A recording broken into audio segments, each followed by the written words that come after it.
Hi, I'm Dr. Mark Andrew, Colonel Holowchak, as you know by now. And this is another episode of One Work, Five Questions. I'm going to be saddled without the help of my better half, Donna Teacher Vitek, who is sort of suffering from the effects of the hurricane. So I'm going to do this one alone. I want to focus on Jefferson's first draft of the Declaration and focus on one particular paragraph. I've spoken about this paragraph before, but I want to focus on one particular thing. Um, People always ask, how can you write so much on Thomas Jefferson uh, without getting bored? Well, Jefferson had a prodigiously large mind and a prodigiously deep mind, and he wrote on so many different things. He was interested in so many different things, as am I. And it's really quite easy to do that. And more than that, being an analytic historian and philosopher, oftentimes one comes back to something one has read dozens and dozens of times. And when you read it carefully, you find something that you missed. And this is one such instance of that sort of disclosure, finding something that I'd missed before and reading something that I've read dozens and dozens of times. So I'm going to go back to Jefferson's Declaration of Independence and the excised passage. This is Jefferson's first draft, right? Goes to the Continental Congress, where he talks about the evils of slavery and he condemns George III, the King of England, for his participation in the slave trade. Perhaps comes down a little bit too heavily on George, but we'll see. So Jefferson, in his declaration, of course, lists the long train of abuses and usurpations at the hand of George III. He says these were begun at a distinguished period and pursuing invariably the same object. So it's one thing, what he means by that is it's one thing to suffer at the hand of certain abuses and an abuse or usurpation, but when there are a large number of them and they all seem to be focused at the same end, something it's more than coincidence and something must be done.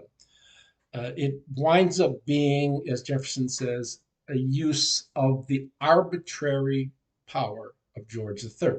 Now let's look at this passage. I'll read it here. He says, he has waged, George III, he has waged cruel war against human nature itself, violating its most sacred rights of life and liberty in the persons of a distant people who never offended him, i.e., African slaves, captivating and carrying them into slavery in another hemisphere, or to incur miserable death in their transportation thither. This piratical warfare, the opprobrium of infidel underlying powers, is the warfare of the Christian underlying king of Great Britain, determined underlying to keep open a market where men, and he writes capital MEN, should be bought and sold. He has prostituted his negative for suppressing every legislative attempt to prohibit or to restrain this execrable commerce, and that this assemblage of horrors might want no fact of distinguished dye, he is now exciting those very people, the slaves, to rise up in arms among us and to purchase that liberty of which he has deprived them, and murdering the people upon whom he has obtruded them, thus paying off the former crimes committed against the liberties of one people with crimes which he urges them to commit against the lives of another. Now, this is admittedly a fairly dense piece, and one has to ask what precisely is Jefferson talking about? Let's work through this rather slowly and see what we can say. Now, the first thing to note is when Jefferson talks about slaves, he talks about men, capital MEN. He capitalized. So the first thing we can say is those numerous scholars who said Jefferson was not referring to, when he was talking about equality and liberty of all people, he was not referring to blacks, are wrong. Jefferson is very clear in his first copy in this excise passage. This passage was cut out that black people are men, and given that black men are men or black people are human beings, And given that, they are deserving of the same fundamental rights as all other people. So we can, you know, work on that right off the bat. We can get rid of that infantile objection right off the bat.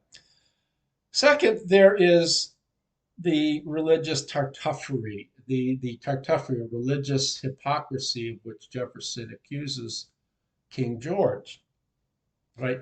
He is guilty of piratical warfare, the taking people who have done nothing to offend him, conveying them like cattle to America, right? Now, the king did not introduce slavery to America. You know, the first settlers in Jamestown were people who took it upon themselves. This was not done at the political endorsement of the king of England, right? It was a matter of, it was economically financed by private companies. And if things turned out such that they could make the trip economically feasible and profitable, then George got on board, was sort of interested in endorsing the trips to the New World. Okay. Now, blacks were part of, the first people sent there were white indentured servants, and then the first blacks were certainly probably black indentured servants. And we want to talk about the extent to which slavery differs from indentured servitude. I don't think there's much difference at all to consider, except maybe just legal aspects of it.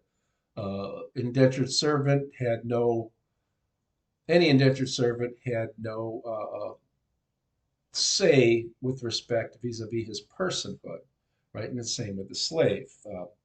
The difference really concerns the extent to which the indentured servitude goes on. Okay, now what's most important to me in this excise passage is a layered argument. Right? Now, George has been implicitly sanctioning the opprobrious institution of slavery, an institution which strips men of their God given rights and makes commercial gains of them without their sanction of will. Right? He has the capacity to negative the slave trade, right? To abolish it through his negative, and he doesn't use that negative. Okay, now the slaves are brought to the New World, and the colonists make slaves of them. The black people are brought to the New World. At some point, it's not just whites, but it's mostly blacks, and the colonists make slaves of them. And so I want to talk about here. We also talk about the sort of slavery imposed on the colonists by George III, who's king, by usurpation of the rights of colonists with the various sorts of taxations without any sort of representation that the colonists are to which they're privy. So in some sense, he's making slaves of the colonists by usurping their rights, right? So we have two levels of slavery. The colonists, through usurpation of their rights, are slaves, and then the slaves of the slaves, the black people who are made slaves, are brought to the colonists, to colonial America, to be slaves of the white people. So we have two levels of slavery here, the white slavery and the black slavery. And I want to really bid you to think of this as degrees of slavery, not anything absolute. Okay. Now, I want to break down this argument and show that, in effect, what George is really arguing is that the American colonists have a right to rise up against him and England. Now, why is that the case? Because in this excise passage, what Jefferson gives us is a very layered argument that shows that the colonists have a right to rise up against the king in revolt, right? The colonists are stripped of their humanity by being stripped of their rights. They are thereby entitled to rise up against the king. George is implicitly sanctioning a generic argument that maintains at one of his premises that any people who are stripped of their right have a right to revolt. So the king is thereby himself sanctioning colonial revolution. He is implicitly, at least, sanctioning the revolution of the colonists. Now let's look at this. I break this up in terms of 7 propositions. 1, King George has not used his negative to end the slave trade in America. 2, a conclusion. So George III is implicitly endorsing slavery. Makes sense. Premise 3, George III bids the African slaves of the colonists to rise up in revolt against the colonists. Premise 4, if premise 3 is given premise 3, that he's bidding them to rise up in revolts against the colonists, George III must recognize that slavery is an evil.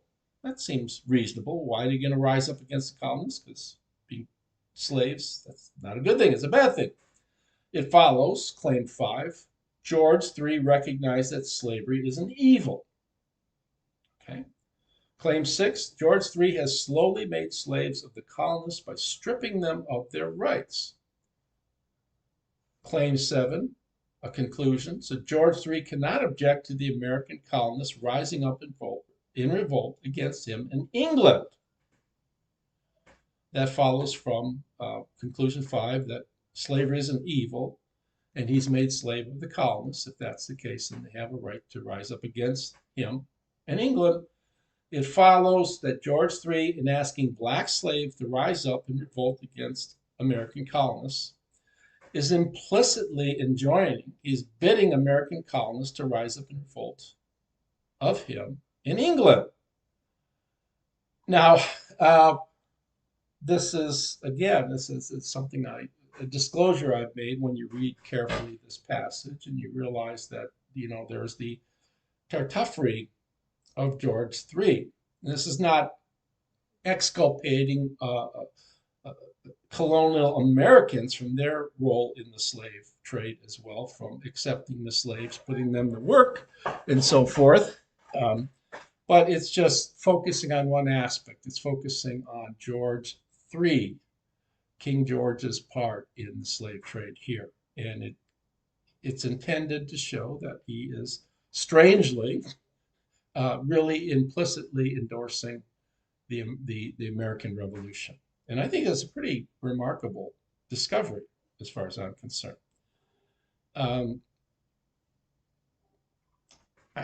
The king might be responsible, at least indirectly, for the transplantation of slaves to the continent, of course, does not exculpate, as I just said, the colonists from their part in the slave trade. And I use an example. Imagine if I graciously receive a gift of a beautiful and a vibrantly healthy potted rhododendron from my friend Bohdan, though I know that Bohdan has stolen the plant from Olha. Then I, like Bohdan, am guilty of thievery. So if I get involved in receiving a gift from someone, my friend Bohdan, who brings me this beautiful rhododendron plant that's in a pot, and I take it, but I know all along that he stole it from Olha. Well, I'm part of the process of his theft by accepting his gift, which was stolen. All right. This invites us to think, when we talk about sort of a nested argument with the colonists being slaves and receiving from George III other slaves. So the colonists at one level are slaves, and beneath them are the other slaves that are put to work by them. So this invites us to think of degrees of slavery, and that's the way slavery should be thought of. There's no absolute slavery except on paper, except in legal terms, except the way Jefferson talks about freedom and slavery in his Declaration and other writings. Right? This is absolutism, and it doesn't really apply to reality. It's something to understand. There is a mental dimension to slavery as well as even the ancient Greek and Roman Stoics understood. Seneca especially thought that a person could be free in the most vile and constricted circumstances, right? Imprisoned for life, but yet he can be free if his mind is free, if he's accepting of fate and his situation and the fact that no one can affect the way he thinks about his condition, about himself. So um, I use the example in Lynchburg. I wrote a book on Lynchburg, uh, and now there were slaves who were skilled laborers. They were greatly in demand, and those who were very skilled at what they did sometimes had the luxury when they worked in cities, like in tobacco factories in Lynchburg. They had the luxury of deciding, whom they could work for. And oftentimes it was generally practiced that when they did the work that they were supposed to work to do as a slave, they could work, additional hours for pay. It follows that, the slaves on plantations were worse off than the slaves in cities. The slaves in city, for example, in Lynchburg, had a degree of freedom that the slaves on plantations didn't have. Right. So if we're talking about degrees of freedom, and the slaves themselves would walk around in some measure unsupervised, except at night. So again, this invites us to think of degrees of freedom. And it invites us to think, if a slave could save enough money on the side, and Madison Hemmings, for example, Jefferson's slave, Sally's brother, actually paid for his own freedom. If a slave who was someone supposedly someone who was indentured for life could buy his freedom, then this is a measure of indentured servitude and not slavery. Slavery was never an absolute term. And on the other hand, people who were indentured for a particular period of time oftentimes found themselves indentured for life by rather unscrupulous owners and so forth. Um, so, and Jefferson himself in another writing refers to the impressed sailors on British ships. Britain at the time had the largest navy in the world, and they had this pressing problem time after time of not having enough sailors for the ships.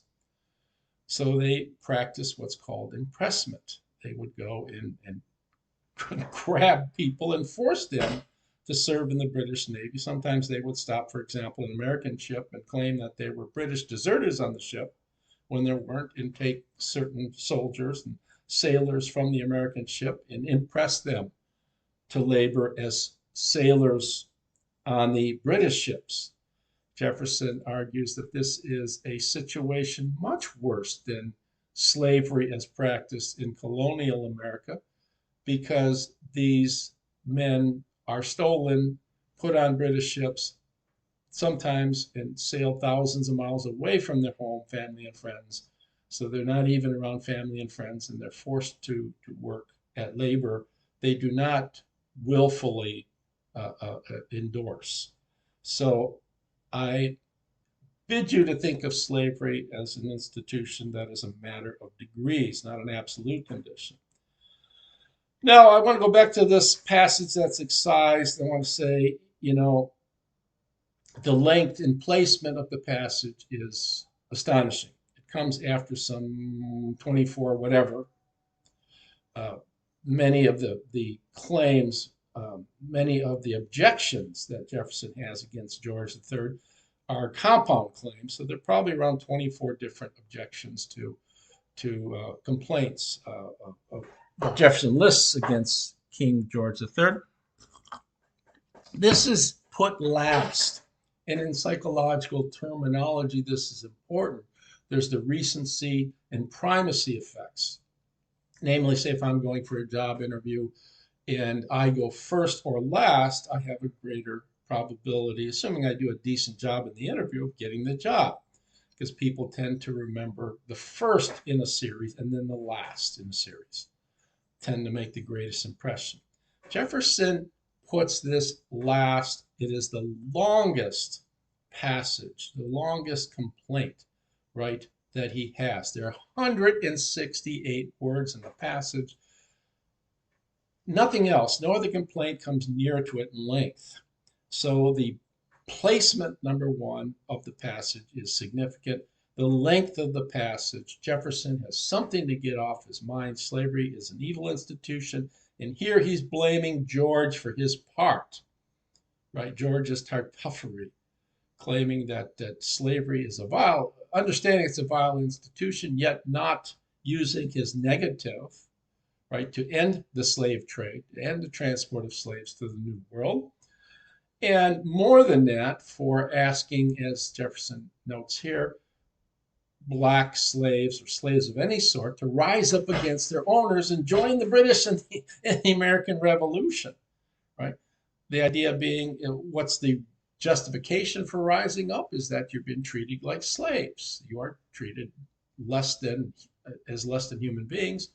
If that's the case, then the American revolutionists have a good reason, following George's reasoning, to rise up.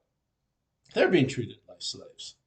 Okay, now we know Jefferson's anti-slavery passage here did not survive the Continental Congress, and with good reason. It was a fiery, volatile issue that angered some of the southern would-be states that were dependent upon, Georgia, South Carolina, that were dependent upon at the time, heavily dependent upon the labor of slaves for economic independence in some sense. So the moment was not chaotic. It was not opportune to end the slave trade. And members of the Congress wisely understood that for there to be unanimity of opinion in terms of the American Revolution, in terms of going ahead with the revolution, we had to shelve this issue until the time was chaotic, until the time was appropriate to discuss and debate the issue of slavery and try to come up with a solution.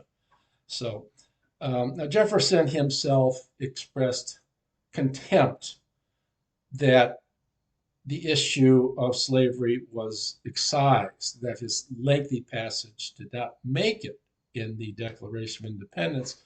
He writes in certain notes on the Continental Congress, he says the clause reprobating the enslaving the inhabitants of Africa was struck out in complaisance to South Carolina and Georgia, who had never attempted to restrain the importation of slaves, and who, on the contrary, still wished to continue it. Our northern brethren also, I believe, felt a little tender under those censors, for though their people had very few slaves themselves, yet they had been pretty considerable carriers of them to others. So Jefferson is noting the hypocrisy of some of the northern people who are objecting to the slave trade. And he notes, well, you can object all you want, but you had no problem importing those slaves, right? So this is another important issue that Jefferson exposes the hypocrisy of some of the northern peoples who object to the slave trade when they've been very vital in transporting on their ships slaves to the New World. All right, so I end with saying Jefferson is to be praised for putting this passage into his draft of the Declaration. He was a Southerner, and he understood that this passage would have offended many Southern people, and he took that risk.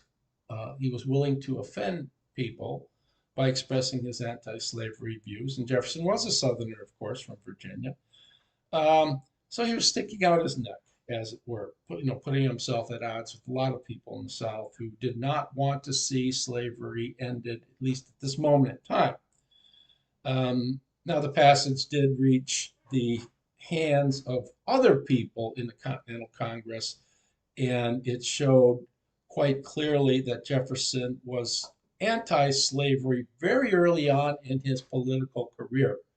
He expresses that in his 1774 document that made him famous in the Continental Congress, that got him to be a member of the Continental Congress. against British America, and that was the document that gave him celebrity as as a very talented writer. So again, this is a very interesting passage as far as I'm concerned in exposing the hypocrisy of George III in asking slaves to rise up against their owners, to join, in effect, the British Army in fighting against the colonial Americans here.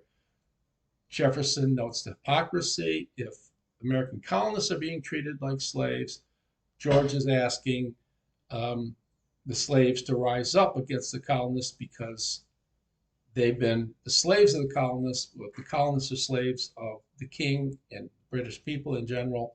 They have a right to rise up and fight. In other words, George is implicitly endorsing the American Revolution.